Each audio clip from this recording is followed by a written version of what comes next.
What's up, guys? Your boys are back. I'm Ryan, my man, George. Yeah, man. Waiting on this one, man. We had to get back to We've him. been waiting to revisit this guy. Yeah, man. Definitely an up-and-coming lyricist, man. Just a guy that can just ball your life away. Slick. Man. Yeah, we wanted to get back to Marlon, man, because we see that he's nice, man, and he's just one of those guys that we see could be great. Yeah, man. He could be legendary, rap, man. dude. He's got the pen, you know. And we did the Funk Flex reaction, the freestyle Funk Flex. Then we did the Five Fingers of Death, the Sway freestyle. We've never actually done a song from him that I can remember. I'm like, did we do a song? Yeah, I don't. It's been remember. so long. I mean, we do so many videos. Yeah. I don't think we ever got to a song. I think I've heard some stuff behind the scenes from Marlon Craft, but I don't think we did anything from him on as a reaction. So as far as the song is concerned. So man, we've been wanting to get back to him. I think the last where did we leave off, Ryan? We were just like, hey, guy can rap, but He can rap. The bottom line, though, man, for me, I think he can rap his ass off.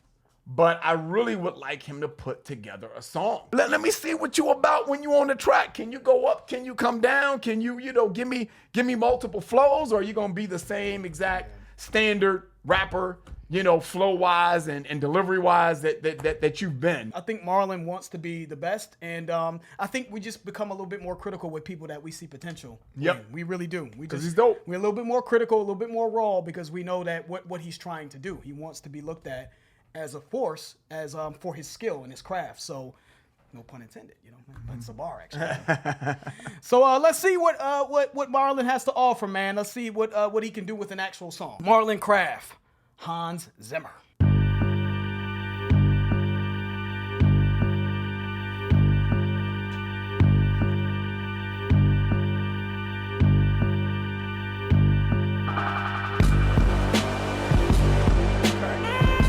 Coming new. That's what it sounds like to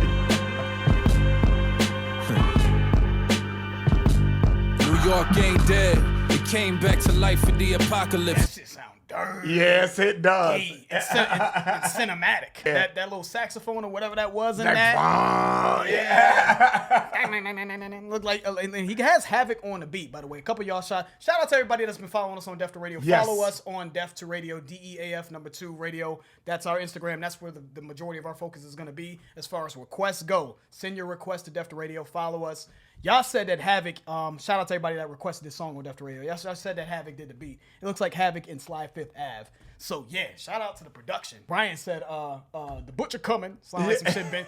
That's how you know it's gritty. Some shit that Benny would probably rap over. Yeah. Yeah.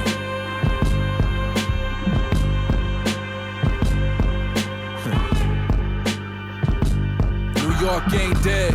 It came back to life in the apocalypse. I done seen too much by 14 to be an optimist. Round late registrations drop, I learned about consequence. Before shit mellowed out, I saw a few Marty Collinses.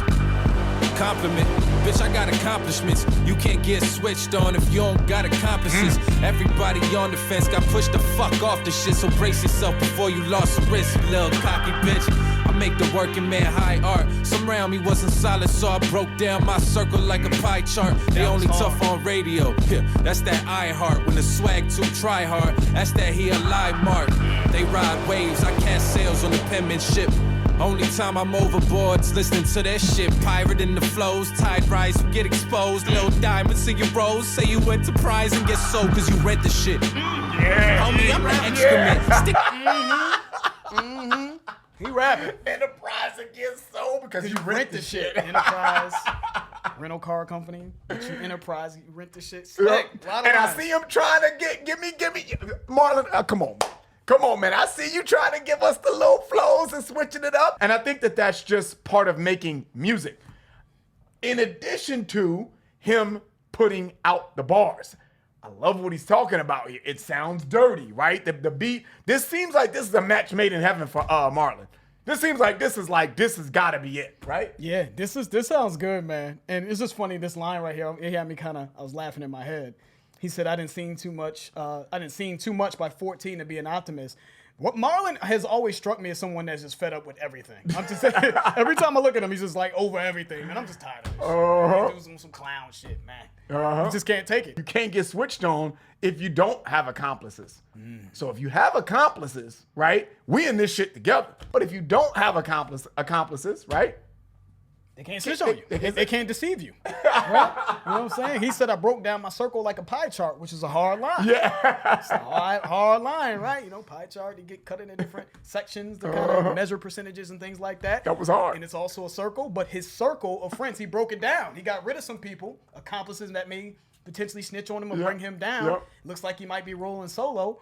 So I just think that's feeding into that line. It's just like, I've realized that, man, you know, man, can't nobody do me dirty if I'm riding by myself. Whatever dirt that you're doing is by yourself. Only Tough on Radio, that's that iHeart Radio, but you only show Heart on radio, only Tough on Radio, Slick. And then he went into this, this intricate scheme here, this sort of ship sailing scheme. After he said that they, you know, when the swag is too try hard, that's a lie mark. That just these rappers that are tough on radio, they're just basically lying about who they are, faking the swag and all that. He said they ride waves. I catch the sails on penmanship. Only time I'm overboard is listening to this shit. Overboard, if you're on a ship and you went overboard, only time I'm overboard is I'm bored listening to this shit. Penmanship. You That's know what the I'm only saying? wave that he rides is on the verses that on his lyrical ability. Right, and they ride waves. Pirating flows. So we still on the ship scheme, right? Pirating flows. Tide rise, you get exposed. Little diamonds in your rolls. So you enterprise get sold because you rent the shit. So when the tide rises, you know what I'm saying? When the pressure's on, you get exposed for not being, for not being who you say you are, right? You written Rolls Royces and shit like that, you know, and when things start to mellow out, because he actually said he saw a few Marty Collinses up top.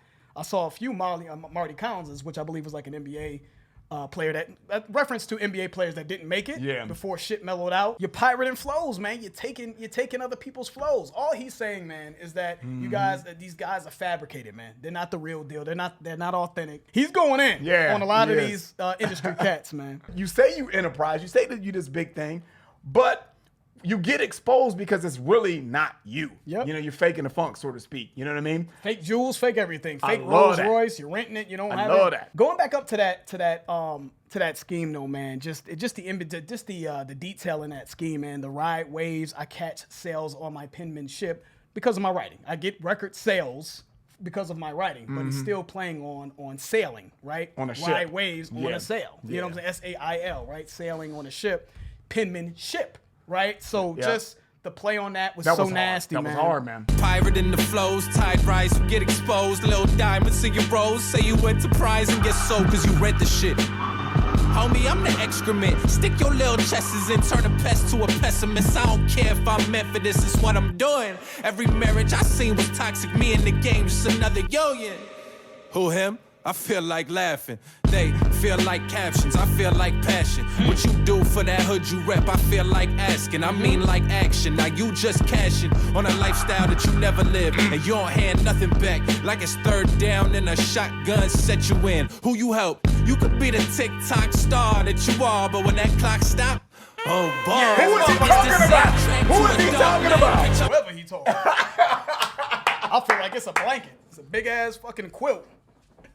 That could be sort of blanketed over a lot of motherfuckers. Could be somebody specific, though. It's just me in the game. It's just another union. The way he said that, it sounded like a Joyner Lucas type of flow. Not to say he's talking about Joyner Lucas, so I don't want to start a shitstorm in the comments, but it could just be he's talking about, any rapper, just insert name here. It could be that. But I would really like to know who he's talking about. Who, him? I feel like laughing. He was like, they feel like captions. I feel like passion. And what you really do for the hood that you repping? He's like, I feel like asking. He's like, what you really do? What work you say you really put in? So I feel like that could be applied to a lot of people that's just perpetrating in general. I think that's what it is. You know what I'm saying? But I really, I love the way he said that. Like, man, come on, man. Stop it. Stop it. Y'all doing it for the captions. Stop man. it, bro. Stop. Just captions. That's all. just a little quote that people can put on their Instagram or their Twitter timeline, man. Y'all ain't really having y'all ain't really putting that pain in and that passion into it. I love that. I love that he said, I don't care if I'm meant for this. It's what I'm doing.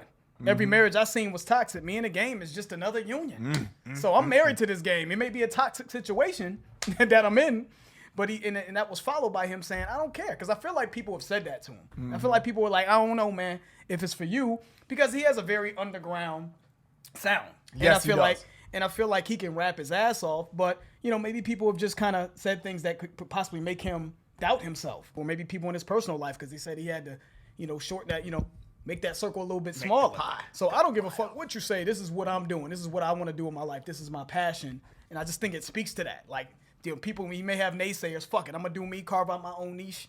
Make it happen. Love it. He said, you just cash in on a lifestyle that you never live and you don't hand nothing back. Then he went into the, like it's third down and shotgun. You know what I'm saying? Yeah. So you ain't handing that off, third down and shotgun. You know what I'm saying? It's not a running play, right? So it's a football reference there. But you don't give back. You know what I'm saying? You don't hand it, you just take. You're not giving back to who your family, your hood, whatever the case may be. But I love this TikTok line when he said, it's third down and shotgun, set you in, who you help. You could be that TikTok star that you are, but when that clock stop, oh boy. So it's a play on clock TikToks, right? TikTok. But he's saying, you're a TikTok rapper. You're gonna run out of time. When that time elapses, oh boy, it's gonna be a tough reality for you to face.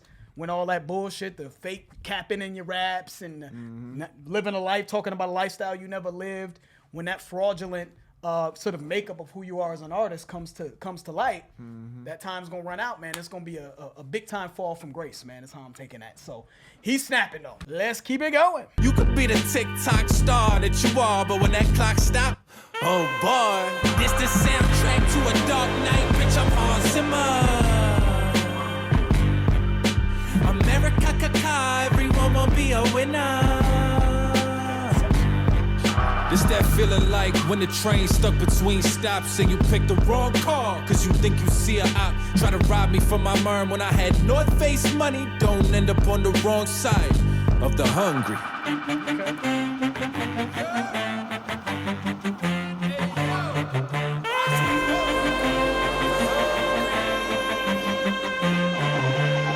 Coming to you live from where the world burns and they don't give a motherfuck. But we applaud runner-ups, cause you'd rather be rich people's assistants than to bet on yourself. So even the runner-up, all the money's at the top, but they don't hear me. Concentration of wealth, monstrous hatred of self, propagating what sells at all costs to the state of health. Thoughts have decayed as well. Trains of thought out of order, we lost the way to ourselves. Take a good look at you like with DNA you got locked away in your cells. Slave owners is doing life in your bloodstream. How you gonna come clean if you ain't seeing the dirt up under your nails? Act like we asked for too much. Your realities are done. Yeah, dude, that was a dense ass line right there, man. That DNA line. What DNA you got locked away in your cells? Slave owners doing life in your bloodstream. That part right there was hard by itself.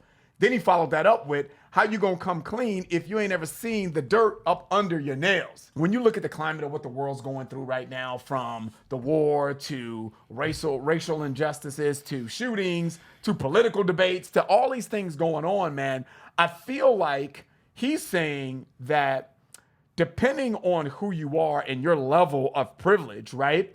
I feel like it could be easily misunderstood or just taken for granted where you're at. I just feel like he's talking about white people that have some DNA in them of slave owners, because he says slave owners doing life in your bloodstream. How are you going to make up for the history of maybe your ancestors and things like that, and the damage that has been caused, especially within this country, of slave owners and things like that, and the damage that caused? How can you ever come clean from that if you don't even realize the history of it? Because I think a lot of people are oblivious to it. And this is just my interpretation, guys. So I don't want to make this as I 1,000% agree on that. I don't want people for this to be an argument. But my interpretation of that is I think everyone has a certain level of privilege, and they don't even realize the level of privilege that they have to a certain extent because slave owners and all that shit was so long ago. I think a lot of people feel like, hey, well, that was years and years and years ago. That has no effect now. No, it does. That's kind of what that line means to me. And I think that's hard. That's a great line. That's just my interpretation. So I think it's just his way of challenging people who may come from a bit of privilege to wake up a little bit. So after that runner-ups line, we applaud the runner-ups. He said, because you'd rather be rich people's assistants than bet on yourself. So even the runner-up, you know what I'm saying? Yeah. instead of you following your passions, man, and going your own direction, man, I'd rather be, a subordinate to somebody else. I'm a runner. You're still a runner. Yeah. But the runner is up, right? Yeah, I'd rather be a runner up and get some money and not follow my own passions and be a subordinate to somebody else And we applaud people who don't go that, who go their own, forge their own path. We applaud the people that kind of go their own route, because that's the tougher road. Or you could kind of take the path less traveled that could be more rewarding, but it comes with a lot more struggle along the way. I just want to make this clear, man, because I feel like what gets misconstrued when you use that word privilege, whether you're white or you're black or anything in between, man, I feel like it's a trigger word. It is a trigger word. It's almost like, oh, here we go again. And I'm not saying that, man. We all are privileged. I'm blessed and I'm privileged to be in America and not being in a war in Ukraine. That's a privilege. Privilege doesn't mean that you don't work hard. I feel like that's the number one trigger when I say that to people that are not black or not of color. No, but it does mean you're at an advantage. There you go. Point. Doesn't mean that you don't work hard, but it does mean that there are certain advantages that have historical context that we got to keep it real. That's why I believe, Ryan, and I'm going to let you get back in. Cool. Yeah. That's what I love about Marlon Craft being someone to say that. Him being a white man that can see it, so it doesn't look like, just another, you know what I'm saying? Exactly. Black person that just using a word, loosely. Doesn't mean you don't work hard. Doesn't mean you didn't work for everything you have. But you do have a vantage point that others don't have. All right, man, let's finish it up, man. Great, thought-provoking lyricism here from Mr. Marlon Craft. Let's keep it going. A stream, how you gonna come clean if you ain't seeing the dirt up under your nails? Act like we asked for too much. Your reality's a dumb dream, so don't lump me with a flavor of the month. Bitch, I'm a staple. I starve before I take a seat at your fable table. If they ain't able, they label. If they can't label, they hate you. I respond like, why, thank you. Grateful. Don't think cause I'm trying to go gluten-free that I was hard, man. This is so true. If they ain't able, they label, yeah. right? And then he said, if they can't label, they hate you. Yeah, that's such a hard line because we see that all the time. Well, you one of them, and we'd probably do it too. But you one of them rappity rap dudes, right? No, because you can't do it. That's what you can't rap like that. So because it may make you feel a little inferior. Or make you question your ability, you label it and try to make it less than. But really, that's the shit that takes the skill. Yep. It takes the dedication to master. You know what I mean? So, and if they can't label you, then they hate you. They just gonna hate on you and shit. I love. Yeah, that was hard. That was hard. That is so real. Let's run that back. I starve before I take a seat at your fable table. If they ain't able, they label. If they can't label, they hate you. I respond like, why, thank you. Grateful. Don't think cause I'm trying to go gluten-free that I won't come for your bread. Make your fans my fans and straight come for your head. They get intimidated, I get to be who I really am. For this comfort I bled, so you gonna respect. This the soundtrack to a dark night, bitch, I'm Hans Zimmer. America, everyone will be a winner. This that feeling like when the train stuck between stops and you picked the wrong car cause you think you see a op try to rob me from my merm when I had North Face money. Don't end up on the wrong side of the hungry. Yeah, that was hard. He really did kill that one. Yeah. Salute, man. Yeah, man. To Marlon, man. That was super dope. That's going on my playlist. I'm going to bang that one, man. That was hard, man. That was hard. Yeah, he killed that, dude. He killed that. You say trying to go gluten-free, that don't mean I won't go come for your bread. Yeah. Bread contains gluten, right? But, just because I'm going to money. I'm going to come for your money. I'm going to come for your fan base, man. And I'd rather starve, man, than sit at your fable table. Fable table. Yeah, get the fuck out of here. Yeah. I love how he said that he took that when we stopped it about the label thing. He said, "Thank you very much. That's a compliment because I know that that's coming from a place of insecurity. Yep. Like you trying to label me and so he's a rappy rap dude. Oh, that's because you're insecure about your ability. So you're trying to diminish me. I thank you. Thank you very much. I appreciate that. You know what I mean? Lets me know that I'm doing what I'm doing is putting pressure on you. And I love to have haters though. You know what I'm saying? If you don't have a whole bunch of haters, you ain't doing a motherfucker. Because no one gives a fuck. Yeah, exactly. People gotta be giving a fuck. You know what I'm saying? At first the chorus didn't grab me, but as the song built momentum, I started to really feel that chorus. I started to feel it, man. And I really, as I'm paying attention to the lyrics of it, and I just think that it broke up. And I think he did a really good job in bouncing around with different flows and pacing within each flow versus just the same old monotone Marlon rapping. I think he did a really good job with that. But the chorus is interesting, right? This is the soundtrack to a dark night. Bitch, I'm Hans Zimmer. I looked that up when we were because I've heard the name Hans Zimmer. I'm like, I know I heard this fucking name, but it just escaped me.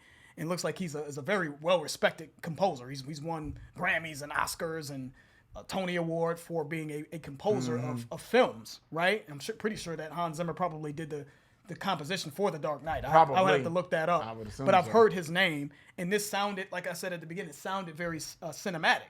The soundtrack to A Dark Knight, bitch, I'm Hans Zimmer. So shout out to him for that, which is obviously the title of the song. He said, America, everyone won't be a winner, right? So he threw three Ks in there, right? America, KKK, won't be a winner. And I think that speaks for itself. You know what I'm saying? Like, there are people at the bottom, and there's sort of a white supremacist mindset that has contributed to everyone not being able to win, to things being a bit uneven. You know what I'm saying? And so I just think, man, this was a great showing for Marlon Craft, man. I can tell that he's been in the lab. What did he say at the end that I really like, man? He said, and for this comfort, I bled, so you're going to respect it. For this comfort, I bled for this comfort, right? To be myself. Because he said before that, they get intimidated because I get to be who I really am. Yeah. Right? So I had to go through a lot of sacrifice, right? Yeah. I had to go through a lot of sacrifice, man, and to get to a point where I could be comfortable. And I think that could be taken a lot of different ways. You know what I mean? Even in the industry, to get to a point where he can be himself and not be, you know, maybe get signed to a label that allowed him to be himself, and he had to get turned down, and, you know, all these things, all these sacrifices, probably turned down a couple bags. You know, and maybe had to be comfortable within himself and grow a certain level of confidence to be this way, to be able to talk and speak his truth. So you're going to respect it. You know what I'm saying? Yep. It's not like we haven't heard the have-not story or heard people touch on the industry guys and the fake shit going on in the industry and people pulling the curtain behind the industry and all this other stuff. But I think it's refreshing to hear someone like Marlon Craft. I think he has a unique perspective on it. You know, is a white guy in rap that can that he comes from Hell's Kitchen, comes from the Bronx, so he grew up around all of it, and he's able to look at both sides. He's able to see both sides, right? Yep. And give you a perspective on that, man. I like to see him explore that even more, man. I think that kind of is something that could, you know, give him a bit of separation. So I really, this is what I wanted from Marlon man. Craft. This is definitely, dude. That was hard, man. And he says on the video on YouTube that we were listening to that, it was like he has an album that's on its way out that he's working on. So I can't wait, man. This is what I was waiting for, man. I really enjoyed the way he was able to compose himself and the delivery of his lyrics, even the chorus. Zim, zim, you know, that type of little melody in there. You Still know, gritty. You know, he says he's working on an album. Let's hear it, man. Let's hear the album. Let's get into it, man. Yeah, this was dope, man. This was a good appetizer to the album. Shout out to Havoc. Shout out to Sly Fifth Avenue on a beat. I thought that shit was exactly what it seemed like he was describing in the chorus. It was on some Hans Zimmer, just cinematic shit. It felt gritty, but in a cinematic way, like some Goodfellas score shit. You know what I'm saying? I loved it, man. Shout out to Marlon Craft. Shout out to everybody on Def to Radio who requested that one. Let us know when Marlon's dropping some other stuff, man. We'll definitely get back to him. That's the end of the video. If you guys enjoyed it, please hit the like button. If you haven't subscribed, please subscribe. I'm George. That's Ryan. Lost to Vegas. We out.